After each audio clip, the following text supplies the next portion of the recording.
안녕하세요. 저는 30대 후반 여자입니다. 늦은 나이에 그토록 바라던 아기를 키우며 하루하루 힘들지만 보람차게 지내고 있는데요. 그래도 육아가 워낙 힘든지라 이곳에서 매일 사연을 들으며 스트레스를 풀고 있어 늘 감사한 마음을 가지고 있답니다.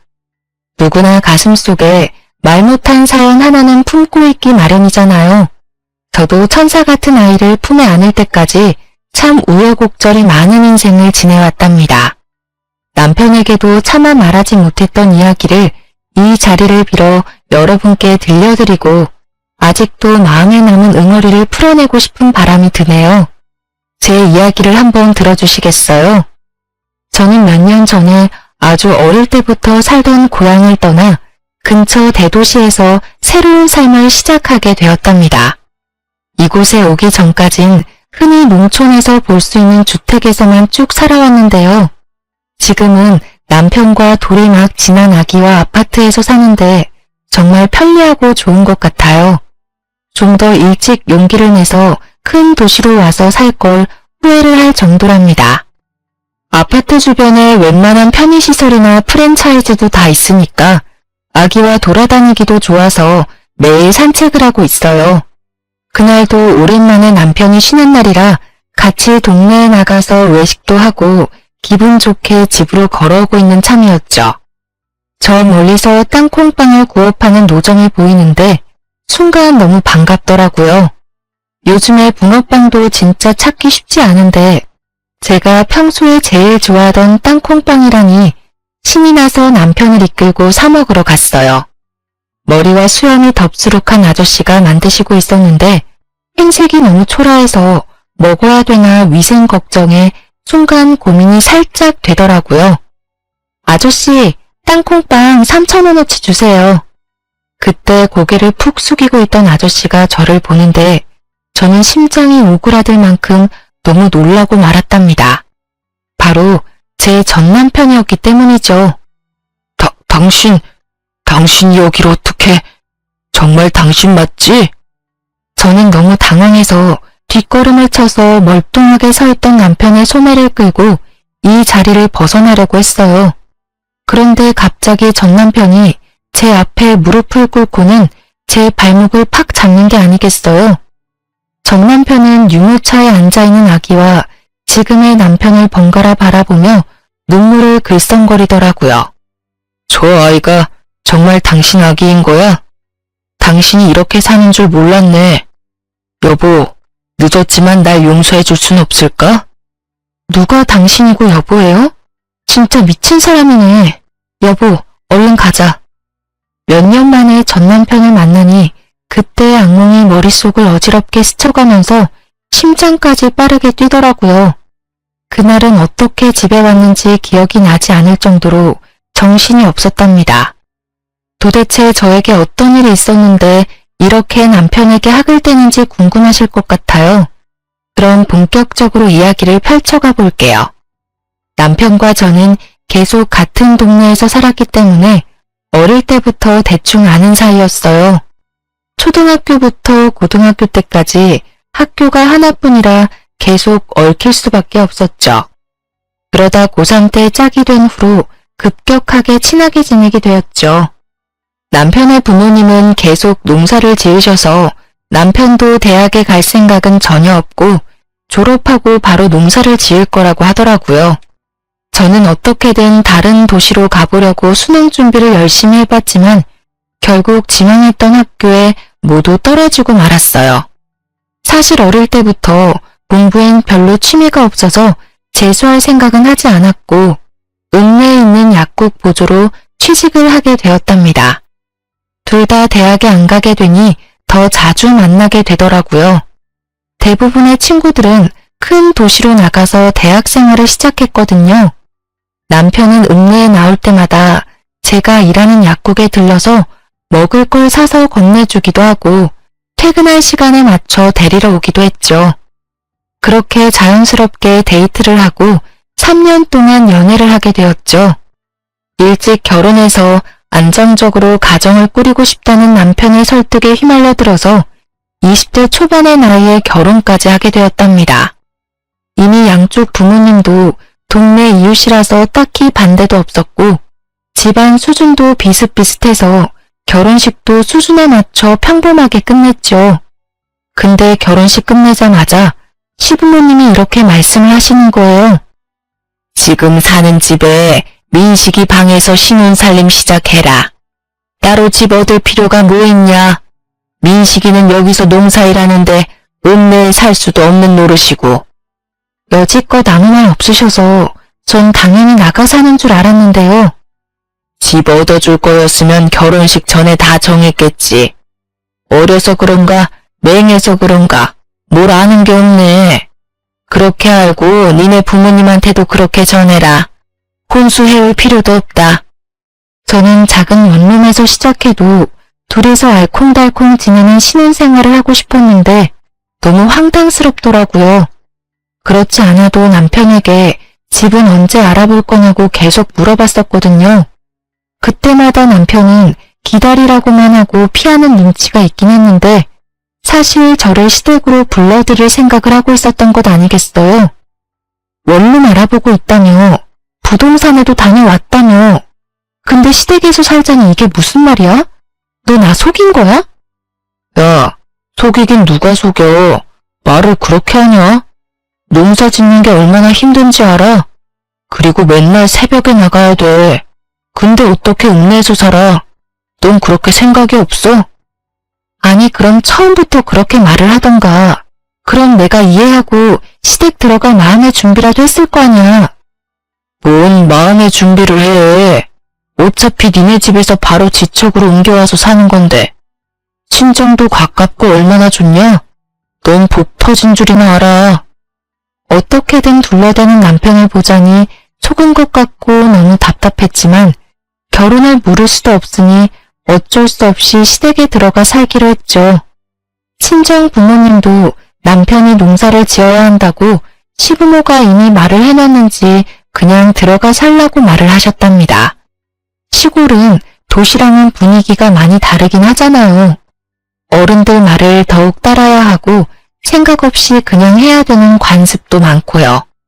심지어 남편에겐 2살 어린 남동생도 있었는데 남동생 방이 바로 옆방이더라고요. 민망하고 불편했지만 이젠 가족이라는 생각을 하며 시댁 생활에 적응하려고 노력했답니다. 농사를 짓는 집이라 그런지 친정과는 분위기가 많이 다르더라고요. 친정 부모님은 읍내 시장에서 속옷 가게를 하시거든요. 그래서 저는 시골에 살아도 농사 일을 한 번도 해보질 않았어요. 친정 부모님은 집 마당에 작은 텃밭조차도 없는데 시댁은 쌀 농사에다 넓은 밭에는 진짜 다양한 채소들을 엄청 심더라고요.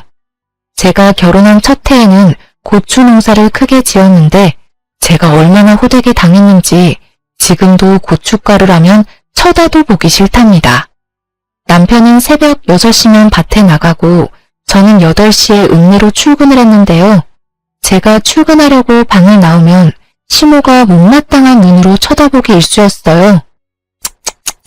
지금이 한창 바쁠 땐데 저건 뭐가 중요한지도 모르고 분이나 쳐바르고 나가니 원. 어머니, 저도 나가서 일하는 거예요. 돈 버는 거라고요. 누가 들으면 놀러 가는 줄 알겠네요. 네가 말대꾸를 꼬박꼬박 할 때마다 얼마나 쥐어받고 싶은지 아냐? 네 남편은 새벽부터 나가서 고추 딴다고 허리가 부러진다. 네 남편 힘든 거 알면 1시간이라도 일찍 일어나서 도와라. 어머니, 저도 저녁까지 일하고 오면 얼마나 피곤한데요.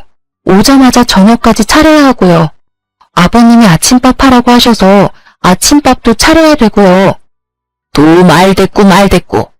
내일부터 1시간이라도 고추 따고 읍내 나가. 알았어? 시모가 저를 노려보고 쏘아대고 방으로 확 들어가 버리는데 진짜 화가 나더라고요. 제가 일한다고 화장하고 번듯하게 옷 입는 게 못마땅한 모양인 듯 했어요.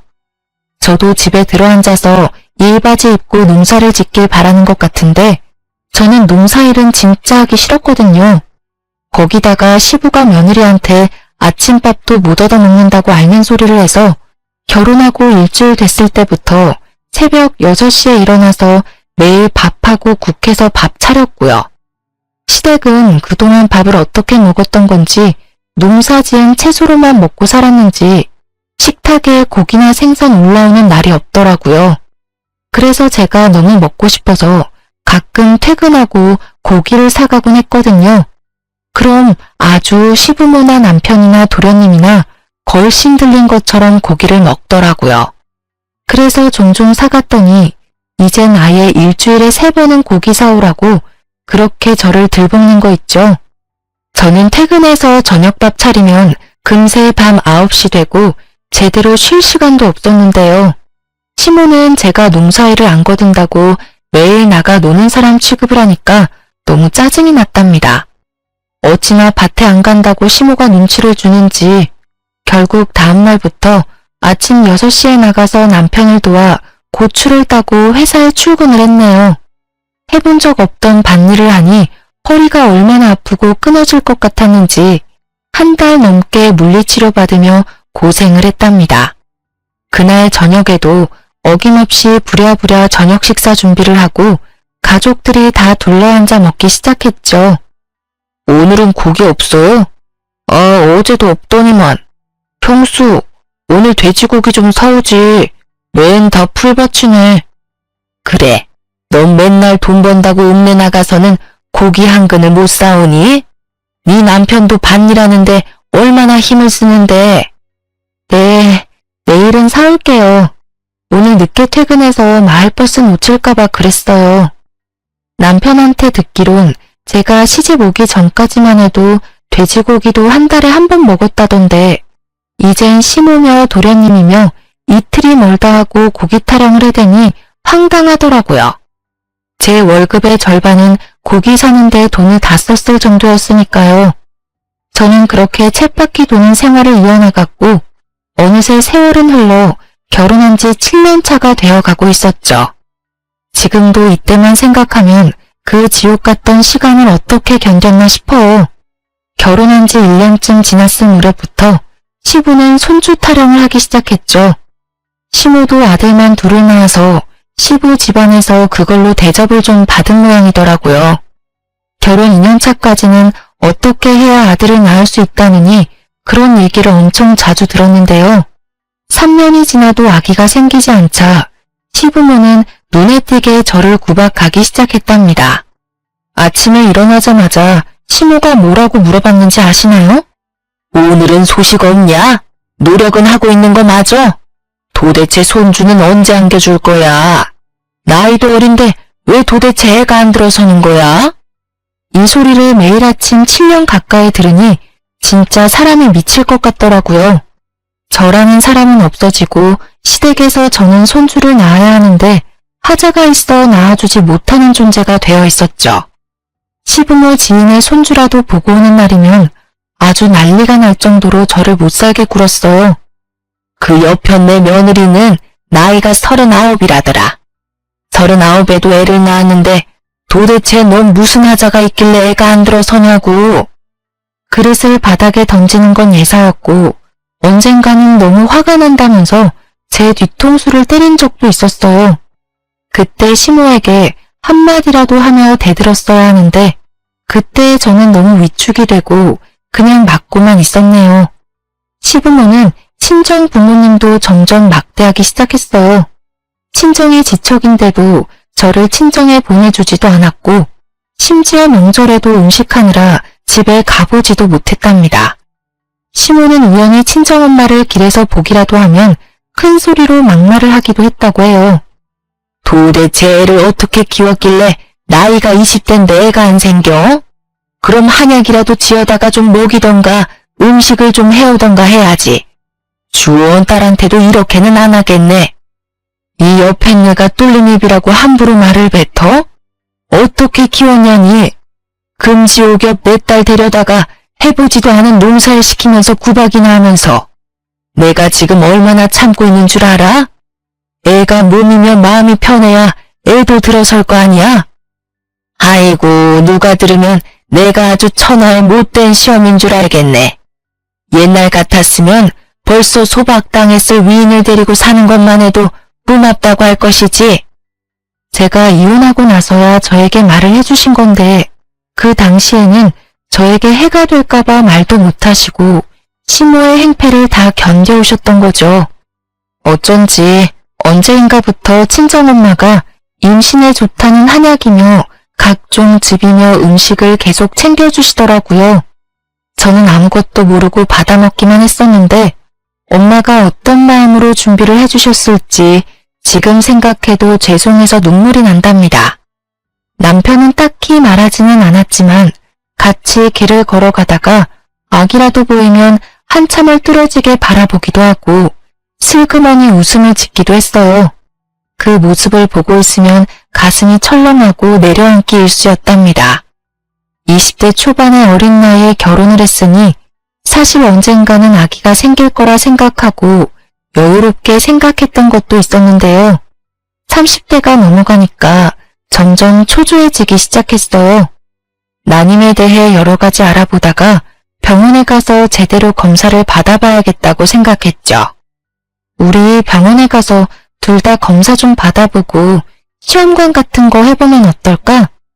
그럼 큰 병원에 가야 되는데 여기서 그 먼 데를 어떻게 다니냐? 그리고 시험관 하면 돈 엄청 드는 거 아니야? 나라에서 지원받을 수도 있어. 내가 알아볼게. 일단 병원 한번 가보자. 지금 한창 바쁠 땐데 거길 어떻게 다니냐? 한번 가고 마는 게 아니고 계속 가야 되잖아. 아, 그리고 뭘 그렇게까지 해. 생기면 생기고 아니면 아닌 거지. 당신은 어머님이 날 얼마나 구박하는지 몰라? 나 혼자 꾹꾹 참으니까 내가 지금 괜찮은 것 같아? 당신이 얼마나 모른 척을 하면 내가 아예 당신한테 하소연도 안 해. 내가 나만 위해서 병원 가보자고 해? 당신도 아기 원하잖아. 길에서 애들만 보면 눈도 못 떼는 거 내가 모르는 것 같아? 내가 임신하냐? 네가 못 가는 걸 가지고 왜 나한테 난리야? 암튼 지금은 못 가니까 겨울에 좀 한가해지면 가든가 말든가 알아서 해. 남편은 성질을 내며 대화를 끝내버리더라고요. 저는 그 후로도 계속 남편에게 병원에 가자고 얘기해봤지만 남편은 미루기만 할 뿐이었죠. 임신하지 못해서 하루하루 속이 말라 비틀어지는 제 마음은 알아주지도 않고 점점 더 저를 무심하게 대해가더라고요. 친구에서 연인이 되어 오랜 기간을 사귀면서 우리 둘 사이에는 누구도 끼어들지 못할 친밀함이 있다고 늘 생각해왔었거든요. 서로만 아는 비밀도 많고 공유한 추억도 어마어마하니까요. 하지만 결혼 생활은 정말 현실이었고 어느새 남편은 저와 대화도 피하고 집에선 핸드폰만 들여다보고 잠드는 날이 대부분이었답니다. 남편과 사이도 좋지 않은데 왜 아기를 가지려고 혼자 고군분투하고 있는지 점점 회의감이 들기 시작했죠. 시모의 구박과 늘 못마땅한 눈초리에서 벗어나서 하루라도 이 집을 떠나고 싶다는 마음이 점점 강해져만 갔답니다. 그러던 어느 날 도련님이 대형 사고를 치고 집에 들어왔더군요. 베트남으로 여행을 간다고 하더니 글쎄 거기서 결혼을 해서 신부를 떡하니 데려온 게 아니겠어요. 시부모를 비롯해 저와 남편 모두 너무 놀라서 기절할 뻔했답니다. 야 이놈의 자식아, 결혼이 무슨 애들 장난이야? 벌써 혼인신고까지 했단 말이야? 이를 어쩌면 좋아? 요즘엔 국제결혼이 대세야. 제대로 된 한국 여자가 이 시골로 들어와서 나랑 결혼을 하겠어? 어차피 40 넘어도 못해. 어리고 이쁘고 말도 잘 듣고 얼마나 좋아? 우리 마누라 이제 22살이야. 내가 먼저 손주 안겨드릴게. 손주? 아유, 그러면 되겠네. 어차피 쟤는 글렀으니까 우리 둘째 며느리한테 손주 욕심 좀 부려보자. 자자, 이쪽으로 들어와라. 저는 그렇게 어린 티가 나는 베트남 출신 동서까지 한 집에서 지내며 또 갖은 고생을 더하기 시작했답니다. 마치 제가 막 시집왔을 때의 모습을 보는 것 같아서 저 나름대로 배려도 하고 최대한 도와주려고 생각을 하고 있었는데요. 며칠이 지났을 때부터 그건 저의 기우였다는 걸 알게 되었죠. 동서는 한국말을 아예 못하는 건 아니고 기본적인 건 말을 할 수가 있었는데 시모에게 어찌나 애교를 부리는지 시모가 솔솔 녹는 게 보일 정도였어요. 그리고 눈치가 빨라서 바로 집안이 어떻게 돌아가는지 파악을 끝낸 모양이더라고요. 제가 아기를 못 가져서 구박을 받는다는 걸 알아보고 시모에게 말끝마다 이렇게 말하더군요. 엄마, 나 이거 못해. 나 졸리다. 건강해야 아기 가진다. 그래. 들어가서 좀 쉬어라. 이건 첫째가 하면 되니까 너는 얼른 손주 안겨줄 생각만 해. 들어가라.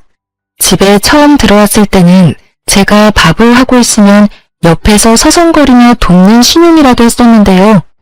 몇 주 지나고 나서는 시모가 뭐만 시키면 못한다고 하면서 저를 빤히 보는 게 아니겠어요? 진짜 하는 짓이 어이가 없어서 헛웃음만 나왔답니다. 엄마, 나 청소 힘들다. 배가 아파요. 그래? 배가 왜 아파? 그럼 좀 앉아있어. 야, 네가 마당 좀 쓸어. 저는 또 바보같이 대신 빗자루를 들고 마당을 쓸었죠. 도대체 그땐 왜 그랬는지 지금도 이해가 가지 않아요. 시모 옆에 딱 붙어 앉아서는 사과를 씹어 먹으며 청소를 하는 제 모습을 무표정으로 지켜보던 동서의 얼굴이 떠오르네요. 갓 시집온 동서에게까지 이런 푸대접을 받으니 더는 참을 수가 없이 화가 났죠. 저는 남편에게 하소연을 했지만 남편은 듣는 척도 하지 않았어요. 이제 하다하다 22살 동서한테까지 내가 구박을 받아야 돼? 도대체 왜 내가 이 집에서 이러고 살아야 돼? 나 더 이상 못 참아. 우리 나가 살아. 너는 어떻게 어린 재수씨보다 생각하는 게 어리냐? 여기서 나가면 어디서 살게? 돈은 있고? 그래, 그동안 당신이 피해와서 말도 못했는데 도대체 10년 가까이 살면서 어떻게 돈 한 푼 저축을 못해? 맨날 하루 벌어 하루 살아? 시댁에 돈 다 드리고? 농사가 다 그런 거지. 그럼 아버지 땅에서 농사 짓는데 나 혼자 홀랑 다 먹냐? 여기가 내 집인데 가길 어딜 가. 다 네가 애를 못 낳아서 벌어지는 일인데 도대체 나한테 어떻게 하라고? 뭐? 말 다 했어? 애는 나 혼자 낳니? 너도 같이 노력을 해야 할 거 아니야. 술도 좀 줄이고. 웃기고 있네. 내 친구들은 나보다 술을 더 먹는데 다 애가 있는데 그건 어떻게 설명할래? 지가 문제 있는 걸 어디서 화풀이야? 에이씨. 남편이 저한테 말이라도 따뜻하게 해주고 공감해주려고만 했어도 이렇게 가슴이 미어지도록 서운하진 않았을 텐데요. 저는 모든 걸 제 탓으로만 미루는 남편에게 모든 정이 다 떨어져 버렸답니다. 시댁은 남편의 집이지 평생 청소하고 밥하며 살아도 절대 저의 집이 될 수는 없단 것도 확실히 깨닫게 되었어요. 저는 서서히 마음의 문을 닫아갔고 이혼을 절실히 생각하게 되었죠. 몇 달이 흘러 시부의 생일이 다가왔고 시모는 출근하려는 제 팔목을 딱 잡고 말하더라고요. 오늘 아버지 생신인데 뭔 일을 한다고 난리야. 오늘 하루 일 나가지 말고 장보다가 생신상 딱 차려드려. 알았어? 어머니, 그럼 미리 말씀을 하시던가 어떻게 오늘 당장 일을 빠져요. 아니면 저녁에 다들 읍내 나오세요. 오랜만에 갈비 먹으러 가요 그럼. 이게 아주 야가 빠져가지고는 밥하기 싫다고 수쓰는 거냐? 네가 갈비거리 사다가 직접 재서 만들 생각은 안 하고 내가 약국에 전화하리? 망신 한번 당할래? 충분히 직장에 전화해서 고래고래 소리를 지를 시모의 성격을 알기에 저는 어쩔 수 없이 하루 병가를 내고 생신상을 차려야만 했답니다. 해야 할 게 너무 많아서 동서를 불러서 같이 하자고 옆에 세워뒀는데요.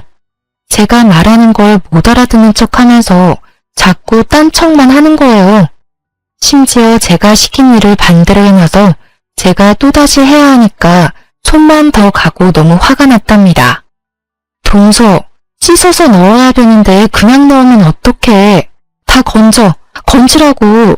아, 비켜봐. 제가 동서를 밀어내고 다시 하고 있는데 옆에서 나지막한 동서의 목소리가 들려왔죠. 저는 들리는 욕짓거리에 제가 잘못 들었나 귀를 의심했답니다. 동서, 지금 나한테 욕한 거야? 내가 지금 잘못 들은 거야? 아, 진짜 피곤하게 하네. 애도 못 가지는 게. 뭐? 야, 네가 뭘 안다고 그딴 말을 해. 너 한국말 못한다며? 너 거짓말한 거지? 너 정체가 뭐야? 제가 소리 지르는 걸 듣고 시모가 달려왔는데 갑자기 동서가 뺨을 한 손으로 붙잡고 스르르 주저앉는 게 아니겠어요? 그러면서 동서가 엉엉 울기 시작하는데 진짜 황당해서 말도 안 나오더라고요. 뭐야, 너 지금 얘 때렸냐? 이게 아주 막 나가네. 감히 우리 손주 볼 몸에 손을 대. 갑자기 시모가 제 머리채를 확 휘어잡더니 마구 흔들기 시작했어요. 저는 너무 놀라서 그대로 당하고만 있다가 정신을 차리고 시모를 확 밀어냈죠. 그놈의 손주. 제대로 알지도 못하면서 왜 나한테 이래요? 내가 얘 때린 걸 봤어요. 오히려 얘가 나한테 욕을 했다고요. 다 필요 없고 나는 이만 꺼져줄 테니까 원하는 손주 많이 보세요. 이게 아주 간이 배 밖으로 나왔네.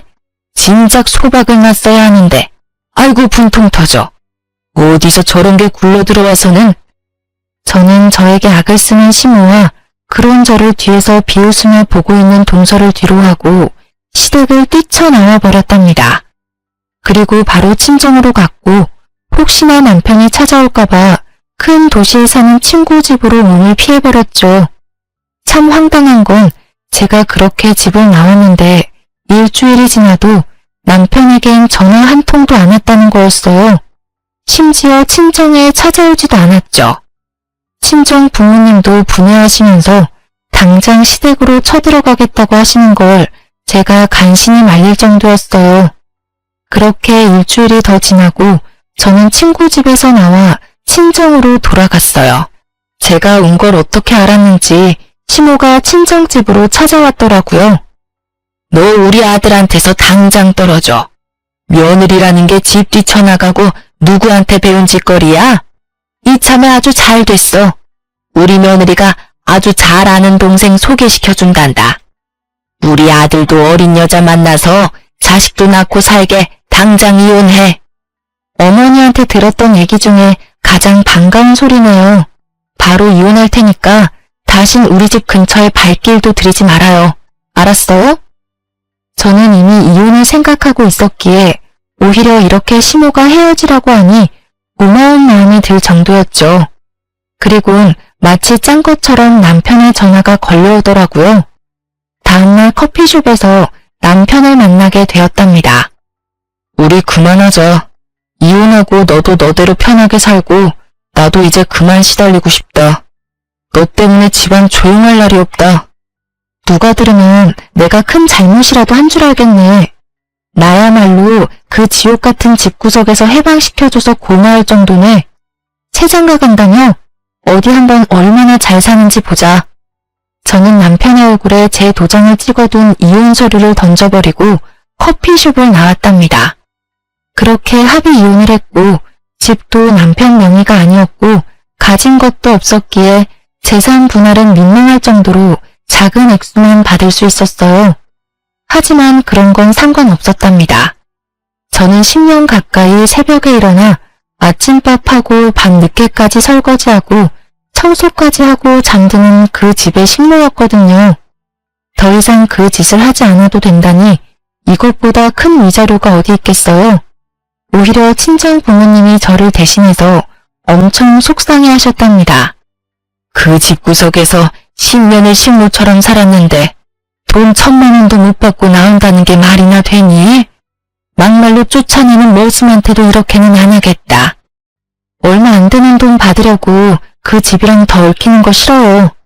기다린다고 돈이 나올 구멍이 있는 것도 아닌데요. 돈이야 내가 충분히 벌어서 살 수 있으니까 너무 걱정하지 마세요. 엄마야말로 다신 그 집과 연락하지도 마시고요. 저는 완전히 새롭게 인생을 시작하고 싶었어요.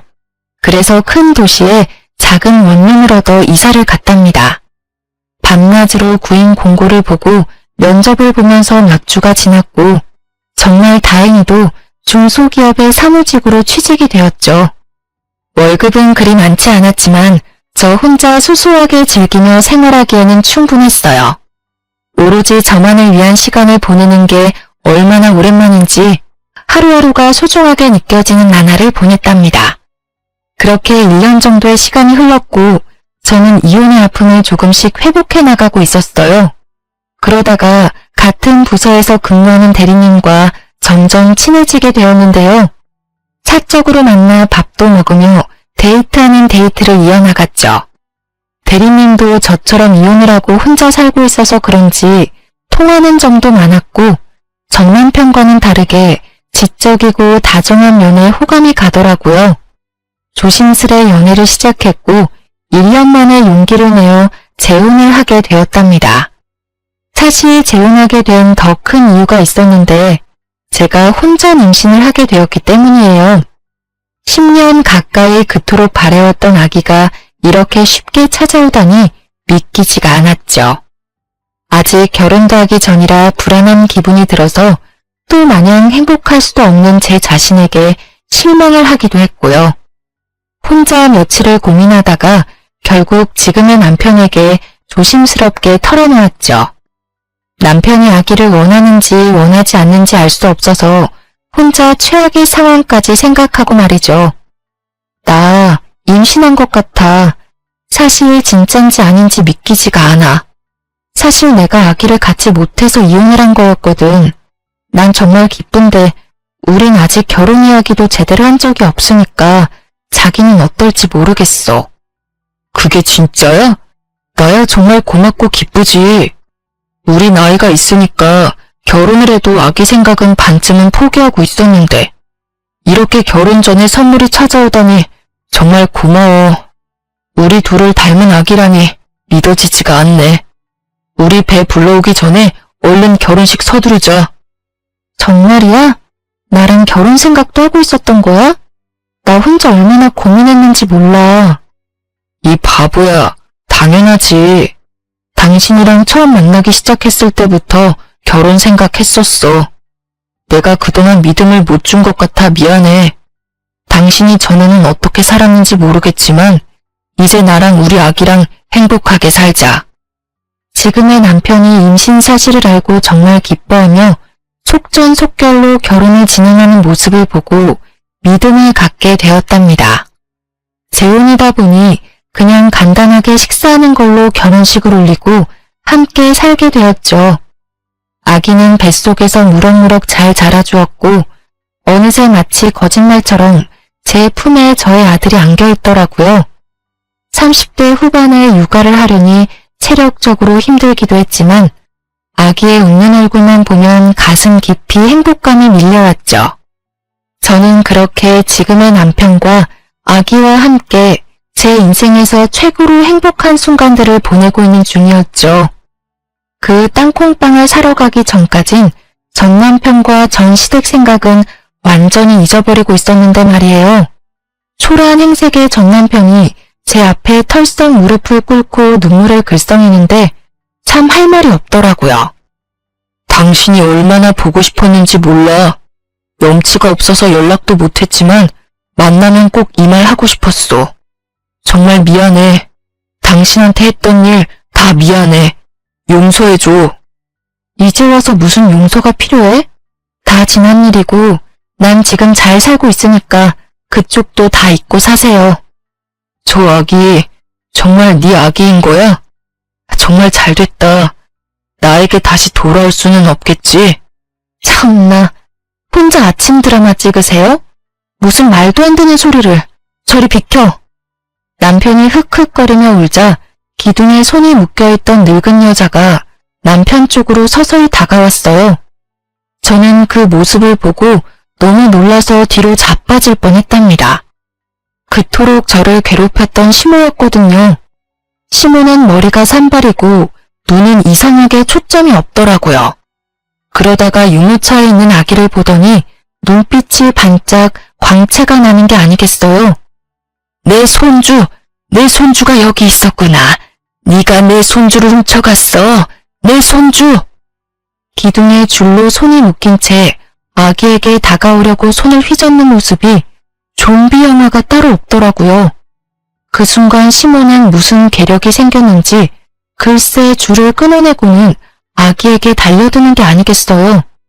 저는 놀라서 몸이 얼어붙어 있는데 다행히도 지금의 남편이 시모를 바닥으로 세게 밀어버렸답니다. 시모는 바닥에 내동댕이 쳐진 채 내 손주라고 계속 울부짖더라고요. 그 모습을 보는데 어찌나 오싹한지 저는 서둘러 남편 팔을 잡아 끌고 도망쳐버렸답니다. 우리를 뒤쫓아오려는 시모를 잡고 저를 멀거니 보고 있는 전 남편의 모습을 마지막으로 보았네요. 그 후로 며칠이 지났고 저는 일부러 전 남편을 본 쪽을 피해서 다녔답니다. 혹시나 다른 곳에서 마주치진 않을지 겁도 나더라고요. 결국 친정엄마에게 전화를 걸어 마주친 이야기를 털어놓았죠. 친정 부모님은 계속 같은 동네에 살았기에 싫던 좋던 시댁의 사정을 전해들을 수밖에 없었는데요. 저한텐 지금까지 아무 말도 해주시지 않았던 거예요. 제가 조심스레 물어보자 이제야 엄청난 이야기를 전해주시더라고요. 저와 이혼을 한 뒤에 남편은 한 달 만에 재혼을 했다고 해요. 베트남 동서가 친한 동생이라면서 소개시켜줬다는데 이미 한국에 살고 있어서 속전속결로 결혼식도 안 올리고 혼인신고만 하고 살게 된 거죠. 심지어 그 여자는 20살이었다고 하더라고요. 그런데 1년이 지나도 2명의 베트남 여자에게선 임신 소식이 들리지 않았고 시모는 점점 그 둘을 구박하기 시작했죠. 남편과 결혼한 여자가 시모한테 자기는 아무 이상이 없다면서 병원에 가서 확인을 해보자고 악을 쓰며 대들었다고 해요. 그래서 남편도 큰 마음을 먹고 병원에 가서 검사를 해봤고 결과는 정말 충격적이었죠. 남편이 바로 무정자증이었던 거예요. 그것도 모르고 10년 동안 그 모진 구박을 참으며 버텼던 제가 얼마나 바보 같았던지요. 전 남편 멱살이라도 끌고 검사를 하러 갔어야 했는데 말이에요. 지금 생각해보면 만약 그때 알았다고 해도 이혼이라는 결과는 똑같았을 것 같긴 하지만요. 남편은 검사 결과를 믿지 못해서 다른 병원에서도 해봤는데 같은 결과가 나오자 농사일까지 다 접고 술만 마시면서 집에 틀어박혀 있기 시작했답니다. 시부모는 그런 남편을 어쩌지도 못하고 농작물 수확도 못해 당장 쓸 생활비도 없는 지경까지 갔다네요. 그러나 더 큰 일이 닥쳤답니다. 어느 날 갑자기 도련님이 미친 사람처럼 온 집안을 헤집으며 다녔어요. 이것들 어디 갔어? 엄마, 이것들 나갔어? 어디 갔냐고? 누구? 네 처? 몰라. 아침까진 보였는데 어디 갔나? 그러고 보니 둘 다 코빼기도 안 보이네? 엄마, 큰일 났어. 여기 이 서랍에 딱 문서 있던 거 맞지? 없어, 없다고. 이것들이 다 들고 튀었다고. 뭐? 도대체 이게 무슨 소리야? 똑바로 좀 말해봐. 아침에 은행에서 전화가 왔는데 그게 벌써 몇 달 전에 내 이름으로 대출을 받았대. 그거 이자 갚으라고 전화가 온 거야. 그리고는 부동산 형님이 전화가 와서는 우리 땅이 팔렸다는 거야. 땅이 팔리다니 누가 땅을 팔아? 우린 땅을 내놓은 적도 없는데. 네 말로는 그것들이 다 팔아서 날랐다는 거야? 땅 문서 얼른 찾아봐. 아이고. 그렇게 경찰까지 와서 도망간 베트남 여자들의 행적을 쫓았지만 어디로 사라졌는지는 찾을 수 없었죠. 경찰이 알려준 바로는 한국에 들어오기 전부터 현지 브로커와 작당을 하고 한국 남자의 재산을 빼돌리려고 위장 결혼을 한 여자들이었답니다. 벌써 한국 남자와 몇 번의 이혼을 했고 한국말도 수준급이었다는데 시부모와 자기 남편들 앞에서는 한국말을 못하는 척했던 거였죠. 어쩐지 동서가 저한테 욕지거리를 내뱉을 때 진짜 본 모습을 본 것 같아 더욱 충격을 받았던 것 같아요. 시댁은 땅도 잃고 거액의 빚까지 떠맡게 되었답니다. 그야말로 집안이 완전히 풍비박산이 나버린 거죠. 시부는 땅이 팔렸다는 걸 알고 중풍으로 쓰러져서 아직까지 집에서 거동도 못하고 누워있다고 해요. 도련님은 누워만 있는 시부를 강요하다가 못 견디겠다면서 집을 나가서 연락두절이 되었고요. 시모 역시 큰 충격을 받아서 전부터 조금씩 알아왔던 치매가 더욱 심해지게 되었다네요. 시모는 제정신이 돌아올 때마다 전 남편을 붙잡고 제 얘기를 하며 가슴을 치며 울었다고 해요. 야야, 우리 첫째는 어디 갔니? 읍내 고기 사러 갔나? 요즘 들어 통 보이질 않는다. 무슨 소리야, 엄마가 내쫓아놓고는 이제 와서. 이게 다 엄마 때문이야. 그놈의 손주가 뭐라고 그렇게 구박을 해대더니. 아니 그럼 걔가 집을 나갔단 말이야? 앞장서라. 친정집에 있을 거 아니야. 얼른 잡아오게. 걔가 나간 게 아니라 엄마가 이혼시켜 내쫓았다고. 나한테 그 베트남 기집애랑 결혼하라고 손주 봐야 된다고 꼬드기지만 않았어도 우리 집 이렇게는 안 됐을 거야. 엄마 손주 욕심 때문에 다 망해버렸다고. 당연히 잘 살길 바라진 않았지만 이 정도로 처참하게 망했을 줄은 상상도 못했었는데요.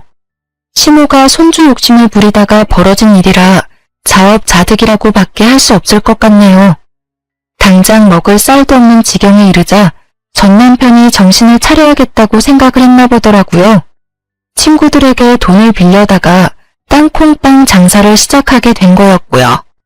집에는 이미 시부가 누워있고 정신이 나간 시모를 집에 같이 둘 수가 없어서 장사하는 곳마다 어쩔 수 없이 데리고 다녔다는데요. 시모는 치매가 걸렸어도 손주는 포기를 못했는지 길에서 아기만 보면 내 손주라고 악을 쓰며 빼앗아 가려고 했다고 해요.